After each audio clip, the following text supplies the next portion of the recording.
Pemirsa, Anda masih bersama kami dalam Berita Lampung. Bagi Anda yang baru bergabung, berikut Berita Lampung pilihan hari ini.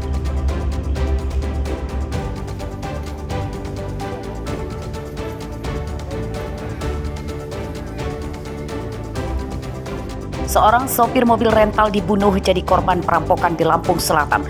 Mayat korban dibuang pelaku ke pinggir rawa di bawah jembatan.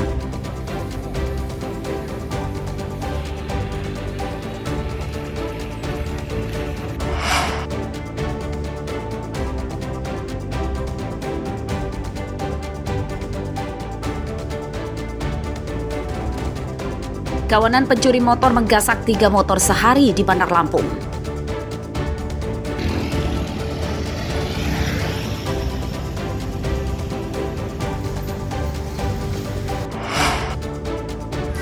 Guys, angin puting beliung guys tuh berserakan. Puluhan rumah di 3 desa di Lampung Selatan rusak diterjang angin puting beliung.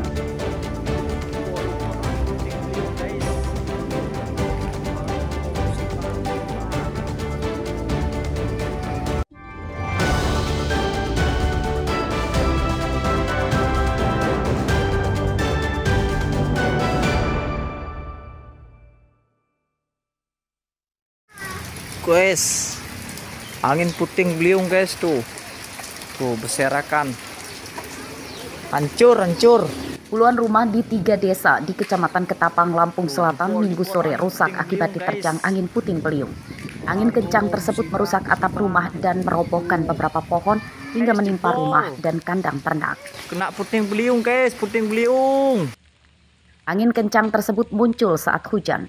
Berdasarkan pendataan petugas Badan Penanggulangan Bencana Daerah atau BPBD Lampung Selatan, terdapat 72 rumah yang rusak berat dan rusak ringan.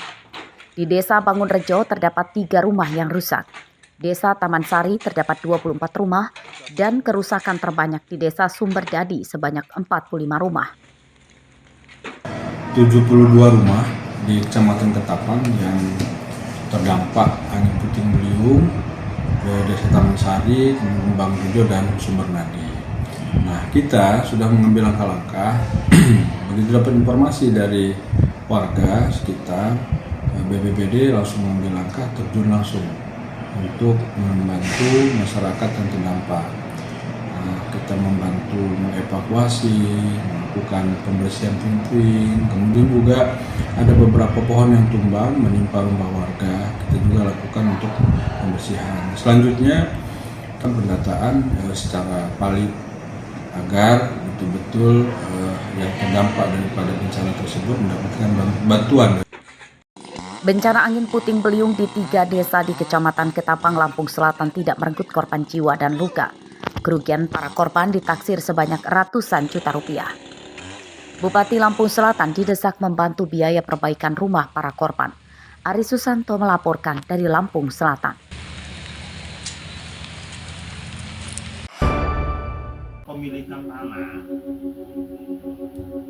Dua dari 4 anak mantan sopir truk di Desa Girimulyo, Kecamatan Margas Kampung, Lampung Timur terpaksa putus sekolah. Penyebabnya karena sang ayah bernama Edi Setiawan sebagai tulang punggung keluarga mengalami lumpuh akibat menderita diabetes. Anak pertama tamatan SMP yang kini memilih membantu orang tuanya dengan merantau sebagai buruh bangunan di Jakarta. Lalu anak kedua tamatan SD dan tidak melanjutkan lagi ke SMP. Lalu anak ketiga masih SD dan anak keempat masih balita. Keluarga Edi Setiawan kini tinggal di perumahan guru sekolah dasar di desanya. Untuk menghidupi keluarga sehari-hari, kini sang istri bernama Rosmala berjualan di sekolah. Namun saat libur, keluarga ini pun tidak mendapat penghasilan. Udah setahun ya kayaknya ya? Iya. Setahun lebih. Jadi sebelum Bapak ini sakit, kerjaan Bapak apa sih, Bu? Supir. Supir apa, Bu? Supir truk. Waktu pas sakit itu kenapa, Bu?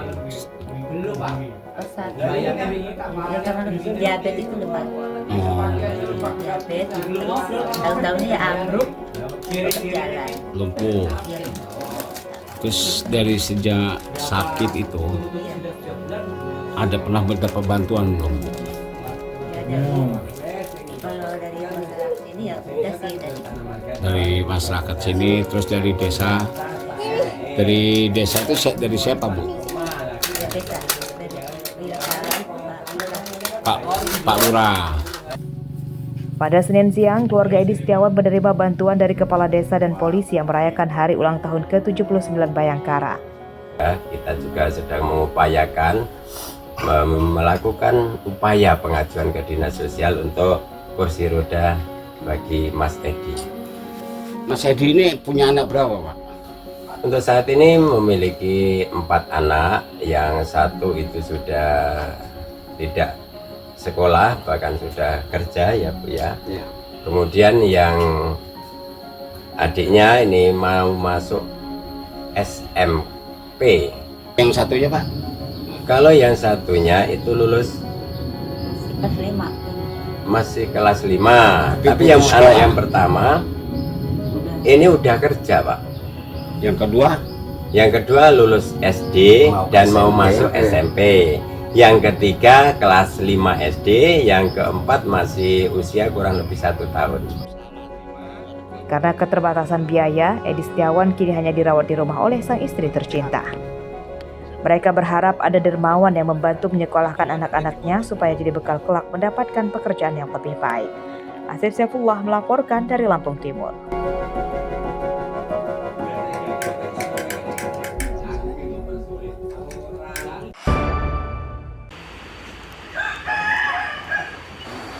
Penderitaan warga Desa Penenggahan, Kecamatan Karya Penggawa, Kabupaten Pesisir Barat akibat jembatan putus mulai berakhir. Jembatan gantung yang putus itu kini diganti dengan yang baru. Namun bantuan perbaikan jembatan bukan datang dari Pemda, melainkan dibiayai menggunakan dana desa. Jembatan gantung yang dibangun sepanjang 55 meter dengan lebar 1,5 meter di atas sungai Desa Penenggahan. Menurut warga, jembatan gantung sangat penting bagi masyarakat untuk akses jalan menuju kebun dan tempat pemakaman umum yang berada di seberang sungai. Selama jembatannya putus saat itu, warga terpaksa menggotong jenazah menuju pemakaman dengan cara nyebur ke sungai. Kalau menurut masyarakat sangat penting, karena apa?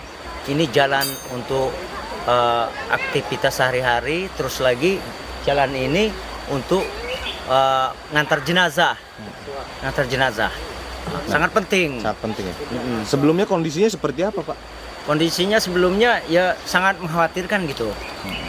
Sebelum ada jembatan lewat air. Tapi setelah ada pembangun dari pemerintah ini, ada jembatan ini, sangat membantu betul bagi masyarakat. Realisasi dana desa tahun 2025 kita mengarah ke perbaikan jembatan. Jadi perbaikan jembatan ini karena jembatan udah sangat khawatir, karena jembatan untuk penghubung dari desa ke pemakaman dan ke kebun-kebun. Jembatan ini bisa dilewati oleh ojek, ngangkut damar, dan jenazah kalau ada yang meninggal, maka itu jembatan ini perlu diperbaiki. Emang kondisinya sebelumnya seperti apa Pak Pratin? Ya kondisinya sebelumnya jembatan ini sangat parah, apalagi kalau ada banjir. Dari kebun nggak bisa pulang kalau nggak ada jembatan ini. Dan kalau ada yang meninggal, nggak bisa lewat ini dimakamkan kalau nggak ada jembatan ini. Maka itu sangat-sangat penting bagi kami. Nah, apa pesan-pesan Pak Pratin ini untuk masyarakat dengan direhabnya jembatan ini? Mudah-mudahan dengan adanya rehab jembatan ini bisa dimanfaatkan oleh masyarakat dan berguna bagi masyarakat untuk jalan penghubung desa ke kebun dan desa ke pemakaman. Jembatan gantung di Desa Penenggahan putus akibat diterjang banjir pada sekitar 3 tahun lalu. Saat itu warga dan aparatur desa telah berulang kali meminta perbaikan jembatan ke pemerintah daerah dan bupati, namun sayang tidak kunjung direalisasikan. Rosanti melaporkan dari Pesisir Barat.